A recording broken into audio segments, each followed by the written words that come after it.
Now it's the time to dive deeper into the research topics. So please, this is the time for you, the researchers in the audience, to listen very carefully to the speakers and to think how to collaborate. Maybe you have a joint interest or a complementary expertise. Maybe joining forces can lead to a very fruitful and interesting synergy. So think about it while listening.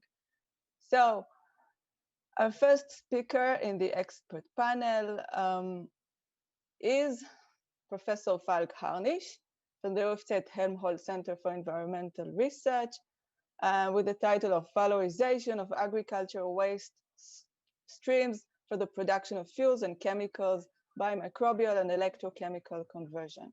Please, Professor Harnisch. Dear Excellencies, dear colleagues, I'm very happy now to be the first speaker on this very excellent panel, and I'm happy to represent the Helmholtz Centre of Environmental Research, UFZ, and I would like to give you some examples how we want to mitigate climate change by developing new technologies in the realm of biotechnology, but with this very special spark here because we want also to introduce electrochemical technologies.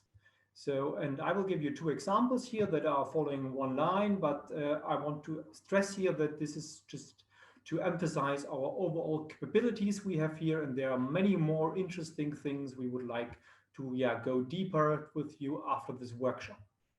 So what is the status quo that we have when we talk about biorefineries? We have a strong competition of fuel and chemical production with the production of food and feed. We have a limited product portfolio, meaning that only very few products that are usually made petrochemically are nowadays produced from biomass. And this is a very special thing that I think should be addressed, is we have a quite limited connection or linking between the renewable energy sector and the sector of just bio-based production. And all this can be changed, from my perspective, by interlinking the renewable electric energy sector and the utilization of biomass for production of chemicals and fuels by so-called electro-biorefineries. And without going too much into detail, here is meaning that we use electric energy to drive biological reactions, or that we can extract electric energy from bio-based compounds, especially from waste. And you see here a picture of several linkages that can be created between these two realms. And I want to give you two examples here. One is without electrochemistry, the other one is with electrochemistry. And these are, is very exemplary work that we here do at the Helmholtz Centre for Environmental Research, the UFZ. And first I want to talk about new anaerobic fermentation technologies that are located here in our process line. And I think all of you know what biogas production is. This means we are breaking down complex biomass by two biological processes called hydrolysis and acetogenesis into bricks or building blocks. And these are by two subsequent processes, acetogenesis and methanogenesis, microbially converted into a very interesting product, and this is methane. But however, methane is one interesting product, but maybe not the product that you want to go for. And if we inhibit methanogenesis, then we don't have the further production of methane, of course, but we have the production of so-called medium chain carboxylic acids. So this can be things like that we all know, butyric acid, so very smelly ones, but also caproic acid, or on the other side also acetic acid. So it's not very much of use, but all these acids are produced by a purely microbiological process called microbial chain elongation. And here for the biochemists is the so-called reverse beta oxidation. So, but the interesting thing is that we can use almost all complex biomasses for generating these acids.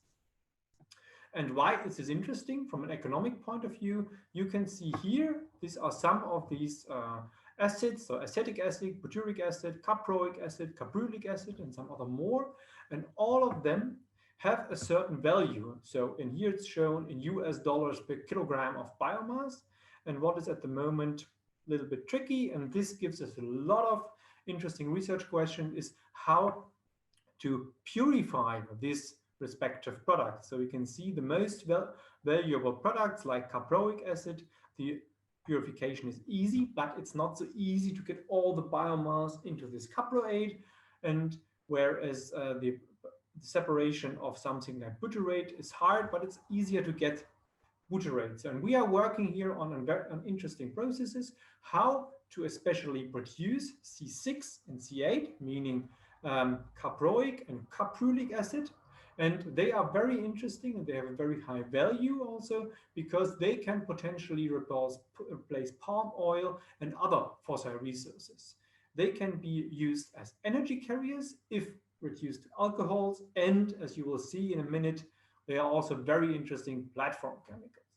And this is work that you will not only find in the UFZ, but also a lot of other academia and even industry nowadays worldwide, because this is of great interest. If you have these acids, these medium chain carboxylic acids with a certain value that I gave you examples for, you can further process in very interesting products. So for the chemists, here you see some possibilities, but also for the more practical people and engineers, so it's flavoring agents, it can be fodder additive, it can be a food grain sanitizer, and it can also be converted into a surfactant and so in a biofuel. So it's a true platform chemical.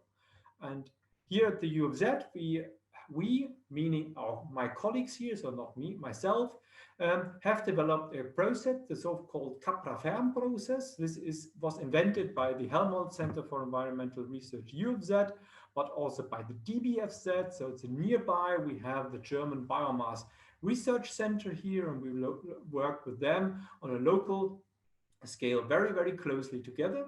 And they found a process that allows them by continuous anaerobic fermentation to make these acids that I just spoke about, C6 and C8, from complex biomass with open microbiota, meaning no need for sterilization. You just take the waste, put it in the reactor, and then you can make the product without any further pre-treatment. And they have shown that this can be done from different feedstock, starting from dedicated crops, but also agro-industrial and municipal waste, by an intelligent process control without the addition of chemicals. The methane process that could also take place at these reactors can be inhibited, because it's a very intelligent process control. It can be different reactor types used, and this is very interesting from a personal perspective, it can be integrated into existing infrastructure like existing biogas plants. And here you can see, for example, they've used this so-called bio-waste bins that we are very popular here in Germany, and use this waste that people just throw away here in a local municipality to make this interesting chemical. And this can, for instance, now be used for make lubricants. But the acid may be not the ultimate product. And here I want to show you an opportunity where electrochemistry comes into play. And this is the second example I decided to show you now. So we have here an electrochemical upgrading, and this means we still have a renewable substrate. This is converted by a bioprocess. In this example now, it's almost the same process like the Capra-Ferm process that you have seen before. So we make from complex biomass, we make organic acids, then they are separated, and finally electrochemical upgrading to products takes place. This can be liquid or also gaseous products. And the only further energy source that we need here is renewable electric energy. So we just feed electrons or electric current. So, and a little bit more detail for the people interested in, we did this on a waste product from the ethanol industry, being corn beer. We converted more than half of the carbon into this MCCAs, into these acids. And finally, we then use an electrochemical reaction to gain a mixture of alkanes. And getting a mixture of alkanes may be not so, may sound not so interesting, but you have to be aware that this mixture of alkanes is separating itself from an aqueous process solution, and it's swimming on top here. And you can see this in a lab scale on the measuring cylinder, and it's very, very energy dense. So, and this substance that you can gain there by this combined biological and electrochemical process can be directly put into a car engine or a combustion engine in general to serve as a drop-in fuel additive. And over the whole process line, in the up to 10 liter scale, we had a carbon yield of more than 50%, meaning more than 50% of the carbon that was in very complex biomass or in waste finally ended up in the drop in fuel. And if you prospect the cost there, very, very roughly, without any just taxes and so on, we have a cost of about $1.37 per liter. We know that is quite already high, but it's not factor 10 or so higher. And with these two examples, I hope to have a little bit risen your interest. And I want to have you the following take-home messages. We at the UFZ, we are working on the future of electro biorefineries. We are working, I didn't go into detail on this today, on the screening of feedstock, on the screening, utilization, and engineering of microbial resources.